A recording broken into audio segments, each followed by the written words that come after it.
उत्तर प्रदेश से इस वक्त एक बड़ी सियासी खबर आ रही है। लोकसभा चुनाव से पहले पाला बदलने का खेल शुरू होने वाला है और बड़ी खबर यूपी के लालगंज से है, जहां पर बीएसपी के सांसद संगीता आजाद बीजेपी में शामिल हो सकती हैं। हाल ही में प्रधानमंत्री नरेंद्र मोदी से उन्होंने मुलाकात की थी और तब उन्होंने कहा था कि अपने क्षेत्र के विकास के लिए उन्होंने प्रधानमंत्री से मुलाकात की तस्वीर भी उन्होंने सोशल मीडिया पर साझा की थी। लेकिन अब बड़ी जानकारी ये निकलकर सामने आ रही है कि वो बीजेपी में शामिल हो सकती हैं। तो बड़ी खबर उत्तर प्रदेश की राजनीति से है। यूपी के लालगंज से बीएसपी के सांसद संगीता आजाद बीजेपी में शामिल हो सकती हैं। हाल ही में प्रधानमंत्री मोदी से उन्होंने मुलाकात की, हालांकि उन्होंने तब कहा था कि वो क्षेत्र के विकास के लिए मिलने गई थी और देखिए तस्वीर भी उन्होंने साझा की थी सोशल मीडिया पर और ये बताया था कि जो क्षेत्र का विकास है उस संबंध में उन्होंने प्रधानमंत्री से मुलाकात की थी। लेकिन अब बड़ी खबर यह आ रही है कि यूपी के लालगंज से बीएसपी के सांसद संगीता आजाद बीजेपी में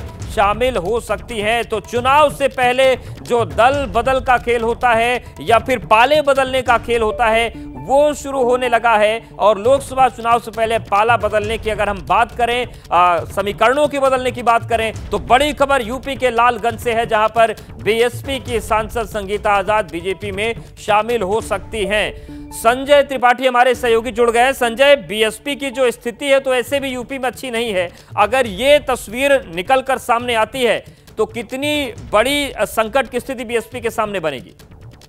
देखिए, 2019 का जब लोकसभा चुनाव हुआ था तो समाजवादी पार्टी और बहुजन समाजवादी पार्टी ने मिलकर चुनाव लड़ा था और इसका ज्यादा लाभ जो है बहुजन समाजवादी पार्टी को मिला था। 10 सांसद उनके लोकसभा में पहुंचे थे।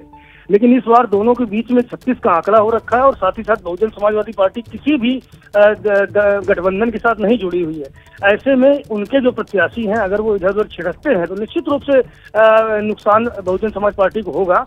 और जैसे कि भारतीय जनता पार्टी लगातार जिन सीटों पर वो पिछला चुनाव हारी थी उनमें ऐसे जिताऊ प्रत्याशियों की तलाश में जुटी है जो 2024 के चुनाव में अच्छा परफॉर्मेंस दे सके, सीट को जिता सके।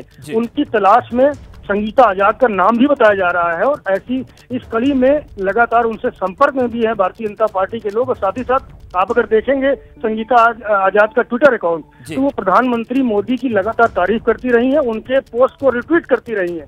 और अब जब ये फोटो उनके सामने निकल के आई प्रधानमंत्री से मुलाकात की तो ये कयास कहीं ना कहीं बहुत मजबूत होते जा रहे हैं कि संगीता आजाद भारतीय जनता पार्टी का दामन थाम सकती हैं। और ये भी कयास लगाए जा रहे हैं कि उनको लालगंज से भारतीय जनता पार्टी अपनी सीट पर चुनाव भी लड़ा सकती है। बिल्कुल, और अब देखने वाली बात होगी कि तस्वीर जमीन पर क्या निकलकर सामने आती है और किस तरीके से राजनीति की समीकरण बदलते हुए यूपी में नजर आते हैं। बहुत धन्यवाद आपका संजय, हमारे साथ जुड़ने के लिए, जानकारी और अपडेट्स को देने के लिए।